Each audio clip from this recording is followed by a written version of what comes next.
파이썬의 개발 환경을 설정하고 또 우리 몇 가지 기본 문법들을 명령어를 좀 배우는 시간을 가질 텐데요. 파이썬은 좀 개발된 지가 오래됐습니다. 1989년도에 이 네덜란드 출신의 귀도, 이분이 그 천재예요. 그래서 성탄절을 좀 어떻게 하면 의미 있게 보낼 수 있을까? 그래서 막 취미로 막 하다가 만든 언어가 파이썬이랍니다.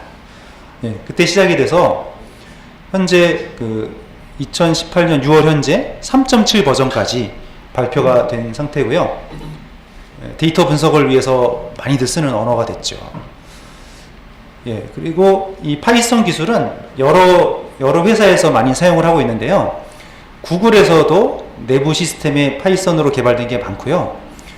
유튜브에도 내부적으로 파이썬 기술을 많이 쓰고 있고요. 마이크로소프트, 페이스북, 인스타그램 이런 많은 기업들에서 파이썬을 내부적으로 많이 쓰고 있고요. 우리나라도 마찬가지입니다. 뭐 포토사이트 등 네이버나 이런 데서도 많이들 쓰고 있다고 알고 있습니다. 파이썬이 아까 그 만드신 이 귀도, 이분은 현재 드롭박스에서 근무하고 계세요. 그리고 파이썬 언어가 얼마나 인기가 있는지 한번 이 tiobe.com이라는 사이트가 있습니다. 여기 한번 가보도록 할게요. 네, 여기 한번 가보면 프로그래밍 언어에 대해서 이렇게 조사를 해가지고 인기 순위를 발표한 사이트인데요. 이게 절대적이지 않지만 참고 자료는 될 것 같습니다. 자, 보면은 이게 2019년 자료인데요. 최신 자료인데요. 보니까 파이썬 언어가 4위. 근데 제일 인기 있는 언어는 자바 언어고요. 두 번째가 C 언어, C++, 네 번째가 파이썬. 제가 한 2달 전에 한번 이 사이트에 방문했을 때는 3위였어요. 근데 좀 내려왔어요, 지금. 네. 근데 어쨌든 이 파이썬 언어가 상당히 좀 인기 있는, 전 세계적으로 많이 사용되고 있는 언어라는 것을 알 수 있고요. 이 스택오버플로우.com 사이트의 트래픽 통계를 보면, 그러니까 스택오버플로우.com이라고 해서 개발자들이 많이 그 Q&A를 올리는 곳이잖아요. 많은 그 자료들이 많이 있죠. 그 사이트에서 이 파이썬에 대한 자료를 쫙 조사해 보니까 지금 이 주소인데요. 참조해 보니까 파이썬이 이제 2020년 되면 그 트래픽 중에 상위를 차지할 것이다, 이렇게 예측을 하고 있어요. 지금도 물론 이제 상위에 랭크되어 있지만 그 많은 질문 답변들이 오간다는 얘기죠. 그만큼 많은 개발자들이 선호하는 이런 언어란 얘기가 되겠습니다. 파이썬은 좀 간단하고 배우기가 좀 쉽고요. 문법이 아주 간단합니다. 그리고 인터프리터 언어고요. 컴파일 과정이 없어요. 자바처럼 컴파일을 해서 클래스 파일을 만들고 실행하는 게 아니고요. 그냥 소스 파일만 가지고 한 줄 읽고 실행, 한 줄 읽고 실행. 그러다가 중간에 에러가 나면 멈춰버리는 거죠. 대화식 프로그래밍 언어고요. 또 오픈소스라서 또 많은 또 개발자들이 개발에 참여를 하고 있어서요. 기능이 좀 강력하고 또 소스가 오픈되어 있기 때문에 사용하기가 좀 비교적 좋다고 볼 수 있고요. 물론 이제 세스나 매트랩 이런 유료 툴들이 많이 있죠. 분석 툴들이 많이 있죠. 여기는 아주 강력하잖아요. 유료잖아요. 그만큼 비싸고. 근데 파이썬은 이제 무료고 오픈소스이기 때문에 조금 약한 면도 있습니다. 코드가 좀 읽기 쉽고 또 코드를 몇 줄 안 적어도 상당히 좀 강력한 성능을 발휘하죠. 특히 이제 데이터 분석 쪽에서 파이썬을 많이 사용을 하고 있고요. 기계학습과 데이터 과학 분야에서 많이 사용이 되고 있습니다. 물론 이제 파이썬이 데이터 분석에만 쓰이는 언어는 아니고요. 좀 뭐 다양한 분야에서 사용이 되고 있어요. 웹 프로그래밍 언어, 물론 이제 활용도는 낮습니다. 가능하고요. 또 일반적인 응용 프로그래밍, 예를 들면 파이썬으로도 게임 만들 수 있습니다. 물론 이제 많이 쓰진 않죠. 통계 처리, 데이터 분석 이런 많은 분야에서 사용이 가능하고요. 파이썬은 버전이 2하고 3가 있는데 좀 하위 호환성이 없어요. 무슨 얘기냐면 파이썬 3하고 2가 호환이 안 된다는 얘기죠. 2하고 3하고는 좀 잘 안 맞아서 일단 우리는 수업 시간에는 3를 기준으로 할 겁니다. 여러 많은 라이브러리들이 있는데 numpy라는 라이브러리가 있습니다. 이거는 수치 계산, 수학 계산용으로 많이 쓰이고 있고요. 판다스, 이거는 데이터 분석할 때 많이 사용이 되고, 맵플롯립이라는 게 있어요. 이거는 그래프 출력, 시각화라고 하죠. 이거에 많이 필요하고요. 파이썬 설치하는 방법도 여러 가지가 있습니다. 파이썬만 딱 설치한 다음에 추가적으로 계속 프로그램들을 깔아가는 방법이 있고요. 또 많이 쓰는 또 배포판 중에 하나가 아나콘다라는 배포판이에요. 이거는 파이썬에다가 플러스 알파로 또 자주 사용하는 이런 분석에 필요한 유용한 라이브러리들을 많이 포함하고 있는 배포판입니다. 그래서 아나콘다닷컴에 가서 우리가 이거를 깔아보도록 할 텐데요. 아나콘다닷컴. 오른쪽에 보시면 다운로드 버튼이 있죠. 다운로드 버튼 좀 내려보시면 윈도우즈용, 매킨토시용, 리눅스용 세 가지가 있는데요. 지금 이제 검은색이 매킨토시로 선택되어 있잖아요. 그냥 이걸 받으시면 매킨토시용 프로그램이에요. 우리는 윈도우즈니까 윈도우즈를 한번 누릅니다. 그럼 검은색으로 바뀌었죠? 그 상태에서 파이썬 3.7과 2.7이 있는데요. 3.7을 받겠습니다. 64비트용 버전이 있고 32비트용 버전이 있는데요. 64비트용 버전이에요. 클릭하시면 다운로드가 되고요. 자, 그럼 아나콘다 3를 지금 다운받은 겁니다. 근데 여기 보시면 최신 버전이 현재 2019-03 버전이고요. 설치를 할 때 우리가 C에 아나콘다 3라는 디렉토리에다가 설치를 할게요. 그래서 미리 디렉토리를 만들고 시작하시죠. C에 새 폴더 아나콘다 3, C에 아나콘다 3라는 디렉토리 만들어서 거기다 설치할게요. 자, 그러면 이제 인스톨 과정을 시작합니다. 자, 더블 클릭해서 실행하겠습니다. 더블 클릭 실행하고요. 넥스트, 어그리, 이거 추천하는 걸로 할게요. just me, 현재 사용자만 적용한다는 얘기죠. 넥스트. 자, 여기서 바꾸겠습니다. 자, 그냥 가만 놔두면 이게 C의 사용자 디렉토리로 들어가는데 너무 깊잖아요. 그래서 짧게 아까 우리 미리 만들었던 C의 아나콘다 3, C의 아나콘다 3를 선택하고 확인합니다. 이렇게 하고 넥스트요. 자, 그 다음에 이후의 옵션은 기본 옵션으로 갈게요. 패스는 우리가 수동으로 잡을 거고요. 기본 인스톨 하면 설치가 진행이 됩니다. 설치가 완료됐고요. 넥스트 하고 넥스트 하고 여기 이거는 이제 뭐 사이트로 연결되는 거니까 굳이 체크 안 하셔도 되겠고요. 피니시. 설치 완료됐습니다. 자, 그럼 파이썬이 이제 설치가 아나콘다라는 패키지 안에 파이썬 3.7도 들어있고 기타 라이브러리들이 기본 데이터 분석에 필요한 여러 라이브러리들이 들어있습니다. 물론 또 우리가 수업하면서 더 추가로 많이 깔아야 돼요. 근데 기본적인 실습을 할 수 있는 패키지들이 깔려 있다는 얘기고요. 자, 이 패스 설정을 좀 하겠는데 우리가 터미널에 나가서 명령어를 쳐야 될 경우가 꽤 많습니다.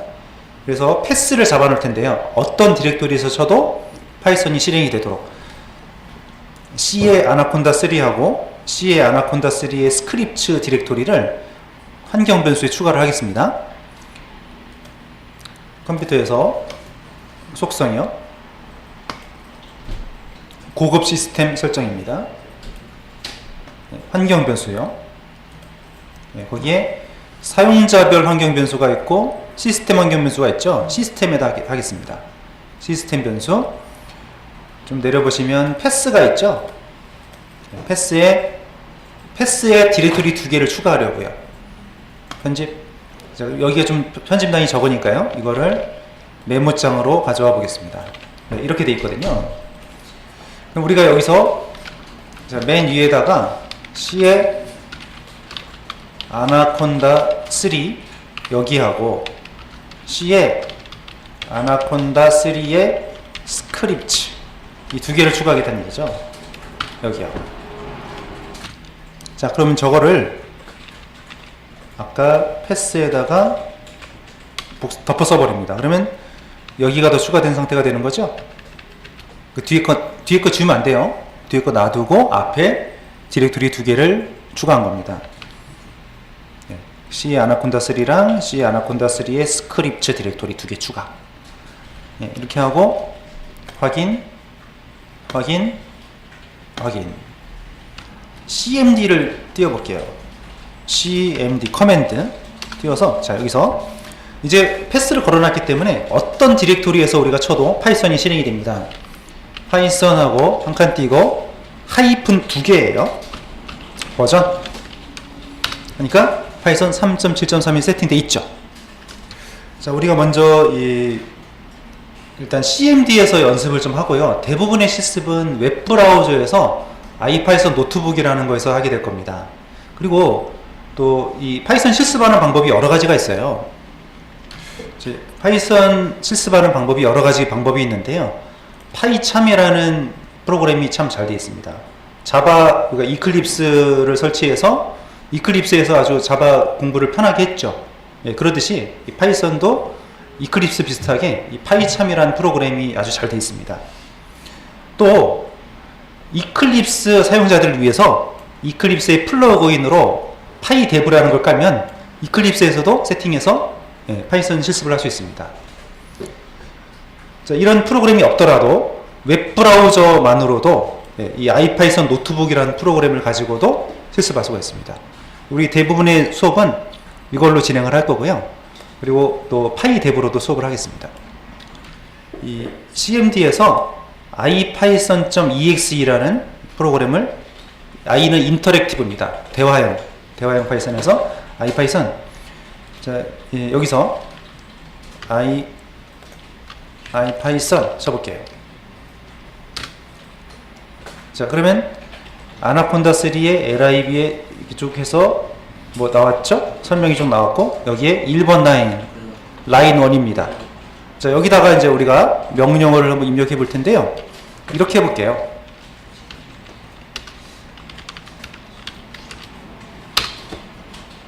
자, 좀 특이하죠? 일단 a라는 변수에 5라는 값을 대입하라는 얘기인데요. 세미콜론이 없습니다. 또 파이썬에는 자료형이 없습니다. 정수형이니 스트링이 자료형이 없고요. 우변에 입력한 값에 따라서 자료형이 바뀝니다. 그러면 a라는 변수에 대입이에요. a에 5를 대입하세요. a 변수가 숫자형이 되겠죠. 프린트 함수는 출력 함수인데요. 프린트 괄호 안에다가 값을 집어넣으면 그 값이 출력이 되는 겁니다. 자, 근데 그냥 a하고 엔터도 쳐보겠습니다. 자, 그러면 프린트 함수 괄호 안에다가 어떤 변수를 집어넣어서 출력할 수도 있지만 그냥 변수만 가지고도 출력이 돼요. 예. 자, 파이썬에서 우리가 좀 어려운 게 들여쓰기입니다. 예, 좀 주의하셔야 될 게. 지금 제가 이제 이 반복문인데요. 폼은 i 값이 이 range라는 함수는 그 값의 범위를 지정하는 함수입니다. 자, 출력을 하라는 건데 여기 보면 이 for라는 문장하고 print 문장 사이에 보면은 들여쓰기를 해야 됩니다. 또 이 콜론이 있죠. 중괄호가 없어요. 파이썬에는 뭐 중괄호로 시작해서 중괄호로 끝나는 게 아니라 들여쓰기가 시작되면 블록이 시작되는 거고요. 들여쓰기가 끝나면 블록이 끝나는 겁니다. 이게 좀 어렵습니다. 그러니까 어디서 시작하고 어디서 끝나는지가 조금 나중에 보면 헷갈릴 수가 있습니다. 자, 이 문장을 작성해 보겠습니다.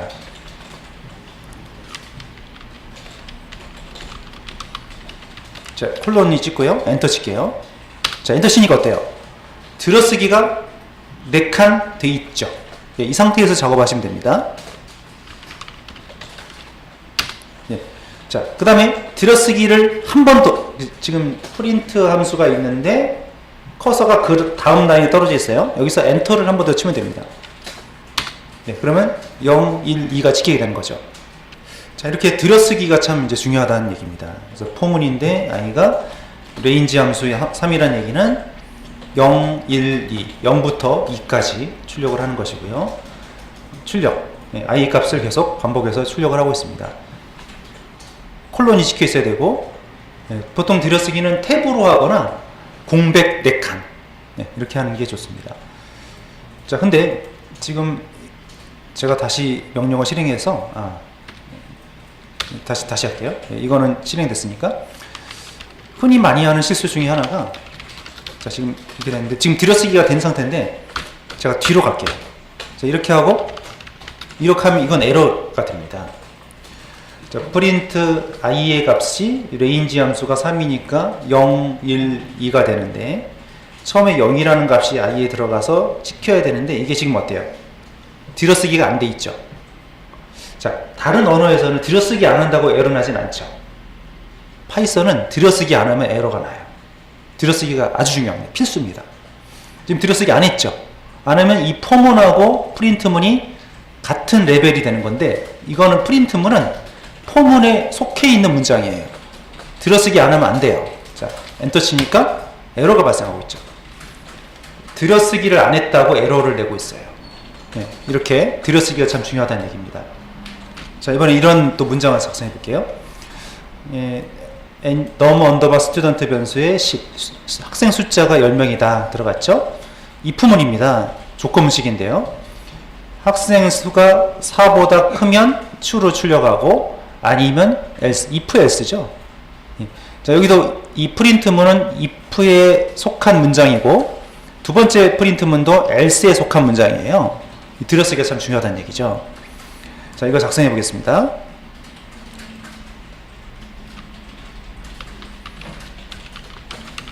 네. 변수에 10이라는 값을 집어넣고요. 콜론 찍었습니다. 자, 들여쓰기가 자동으로 되죠. 네, 거기에 주로 자, 여기서 else를 써야 되는데 else는 같은 레벨을 쓰면 안 돼요. if하고 else가 같은 레벨이 되는 거죠. 이때는 백을 해야 됩니다. 백스페이스를 4번 눌러야 되는 거죠. 하고 else 자, print false. 자, 블록을 끝내려면 엔터를 한 번 더 치면 됩니다. 제가 오타가 있었죠. 네. 자, 지금 에러가 났는데, 자, 여기 이 변수명하고 이 변수명이 틀렸죠. 제가 오타를 내서 에러가 난 겁니다. 다시 치겠습니다. 네.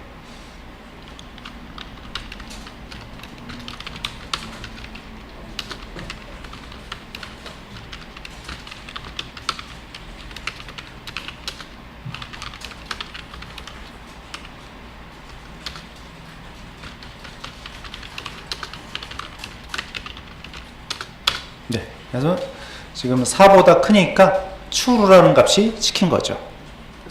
예. 그럼 만약에 이 num 스튜던트 값이 좀 작은 값이면 어떻게 될까요? 다시 한번 작성을 한 번 더 해볼게요. 자, num 스튜던트의 2라는 값을 집어넣습니다. 세미콜론 찍으면 안 됩니다. 습관이 돼가지고. 자바하고 C 언어는 세미콜론이 끝나지만 파이썬은 세미콜론 찍으면 안 됩니다. 세미콜론 중괄호, 소괄호 없어요. 자, 하고 if문 똑같습니다. 그러니까 위에 변수에 들어가는 값만 바꿨고 나머지 똑같이 가겠습니다.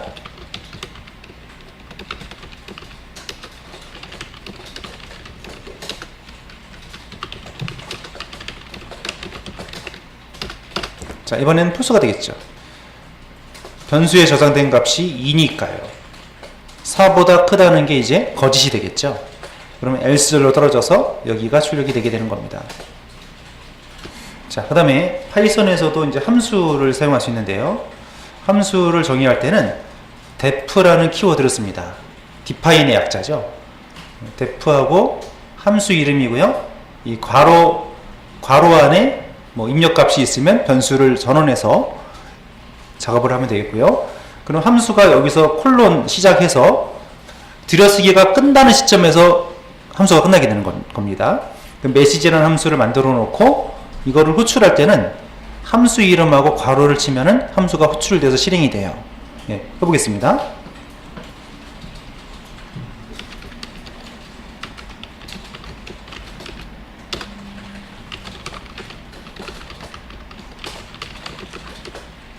한 번 더 엔터 치면 함수가 만들어졌습니다. 저 함수를 호출하려면 함수 이름 적고 괄호치고 엔터 치면은 함수가 실행이 됩니다. 예, 그래서 함수를 우리가 define, def 명령어로 만들고요.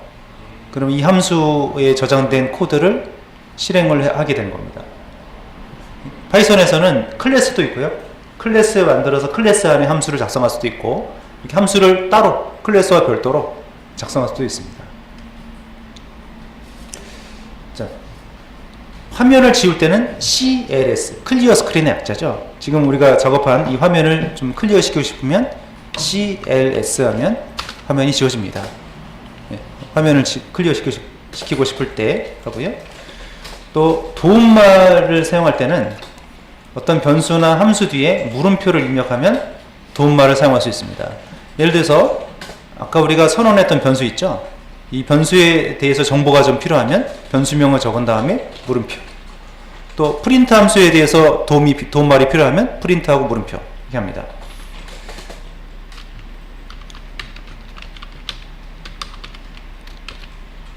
변수 적고 뒤에 물음표 있죠? 자, 그러면 그 변수가 자료형은 int 정수형이고 또 설명이 쭉 나와 있죠? 자, 프린트라는 함수. 자, 프린트하고 물음표 하면 프린트 함수에 대한 도움말을 주는 겁니다. 네, 프린트 함수에 어떤 값이 들어가고 어떤 옵션들이 들어가는지가 나오고 있습니다. 예, 그 다음에 이제 매직 명령어라는 게 있는데요. 이거는 이제 원래 파이썬의 명령어는 아니지만 이런 인터랙티브 파이썬, 아이파이썬이라는 게 대화형, 서로 이제 프로그램과 사용자 간에 대화식으로 이렇게 진행되는 프로그램을 말하는데요. 여기서 사용 가능한데 %로 시작하는 명령어들이 있습니다. 예를 들면 %후 하게 되면 현재 터미널에서 쓰고 있는 변수 목록들을 보여줘요. 그래서 %후 하니까 우리가 선언했던 아까 A 변수, I 변수, 함수, 메시지 함수, num underbar student 이런 변수들에 대해서 목록이 나오고 있죠. 자, 이 변수들을 제거하고 싶으면 %하고 reset이라는 명령어 칩니다. reset 하면 지금까지 사용했던 변수들이 초기화가 되는 겁니다. 자, 다 지워질 텐데 괜찮나요? 그냥 엔터 치면 n이고요. y 치고 엔터 치면 지워지는 거죠. 자, y 쳤습니다. 다시 한번 변수 목록을 보니까 비었죠. 그럼 지금까지 우리가 만들었던 변수 함수들 다 사라진 겁니다. 메모리에서. 자, 간단하게 우리 시간 측정하는 코드를 작성을 해보려고 하는데요. 일단 여기 range에서 파이썬에는 제곱 연산자가 있습니다. 이 10하고 별표가 2개 있죠? 그럼 10의 세제곱이라는 뜻이에요. 이게 별표 2개가 제곱 연산자입니다. 10의 세제곱. 그럼 10의 세제곱이니까 1000이 되겠죠? 그 range 함수 괄호 안에 1000이 들어가면 0부터 999까지가 되겠어요. sum이라는 것은 내장 함수인데요. 자, 예를 들어서 이런 거죠. 자, 우리가 sum하고 자, range 100. 자, 뭐냐면 10까지만 해볼까요? 네. 11까지. 이게 0부터다 보니까 자, 지금 제가 sum하고 range 했는데 range 10이라면 0부터 10까지가 됩니다. 그때 마지막 숫자는 빠져요. 0부터 10이니까 결국 1부터 10이라는 얘기잖아요. 1부터 10까지 합계를 내세요. 저 sum이라는 함수 또 range라는 함수는 내장 함수예요. 그러면 100까지 합계를 계산하려면 100일이 되겠죠. 이렇게 하면 1부터 100까지의 합계가 나오는 거잖아요. 그러면 근데 지금 문제에서는 좀 값을 좀 1000까지 갔죠. 1000까지 가고 이 앞에 time이라는 명령어는 뭐냐면 이 뒤에 명령어를 실행하는데 걸린 시간이 얼마나 걸리느냐 그 얘기입니다. 이거를 실행해 볼게요.